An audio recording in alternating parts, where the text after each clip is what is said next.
Hello বন্ধুরা, good morning and welcome back to my blog Puja blog.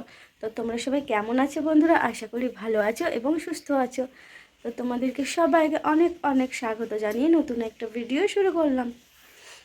তো আমি স্নান টান করে দেখো চলে এসেছি। আর আজকেও রং খেলা হয়েছে। আমার একটা ছোট্ট দেওর আছে ভাই, ও আজকে আমাকে রং মাখিয়েছে। তো রং খেলার পর স্নান টান করে নিয়েছি আর মাথারে আবার শ্যাম্পু করলাম আজকে। স্নান টান করে চলো আলু ভাজা করতে হবে, বর মুড়ি খেয়ে কলেজ যাবে। তো চলো।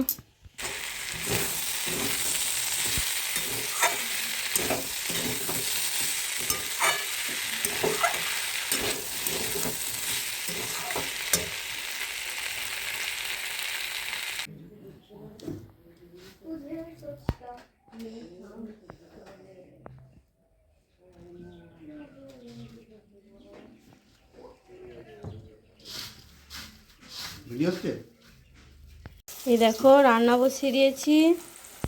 এখানে হচ্ছে কুমড়ো ভাজা,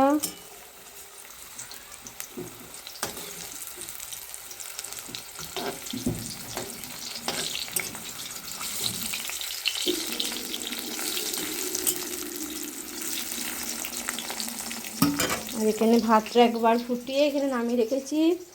আর এখানে আছে বেগুন ছোট ছোট করে কেটে ধুয়ে নুন হলুদ মাখিয়ে রেখেছি, নিম পাতা দিয়ে হবে।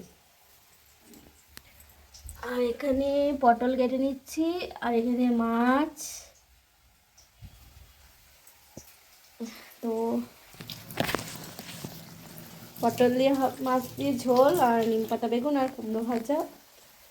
তো চলো রান্না বান্না সেরে নিই, তারপর আসছি।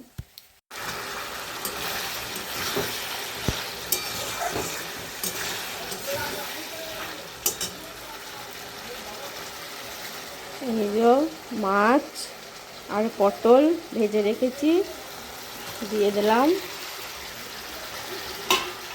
দিয়ে একবারে কষিয়ে তারপরে জল দিয়ে দিলাম।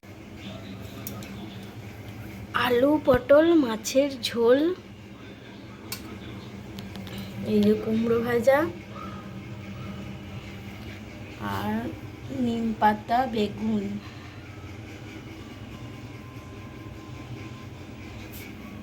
এই যে থালা সাজিয়ে নিয়েছি। Hello friends, good evening. তো আজকে দুপুরবেলা ঘুম থেকে উঠলাম 4টের সময়। আর আমার বোন ছিল, ও বাড়ি চলে গেল।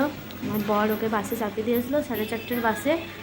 তো যাওয়ার পর আমরা ঘরটা ঝাঁট দিলাম, বাইরের বাসনগুলো ছিল, কাপড় জামাগুলো ছিল, ওগুলো তুলে তারপরে সন্ধে দিলাম, চাটা খেলাম। আর এখন এই যে বাঁধাকপি কাটতে বসে পড়েছি। রাতে হবে রুটি আর বাঁধাকপির তরকারি। তো তোমরা সবাই কী করছো সন্ধ্যাবেলায়? চাটা কি খেলে নাকি খাচ্ছ? আর আমি চাটা খাওয়া হয়ে গেছে অনেকক্ষণ। আর এই যে কপিটা কাটতে বসেছি, কেটে নিই, তারপরে রুটি করব। চলো রুটি ফুটি করে নিই, তারপরে আসছি। আমার গরম গরম রুটি এই যে রেডি।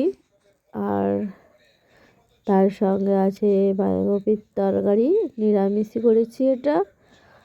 আর আছে সুজি, ঘি দিয়ে সুজিটা ভেজে করেছি। আর তো চলো এবারে খাবার বেড়ে নিই।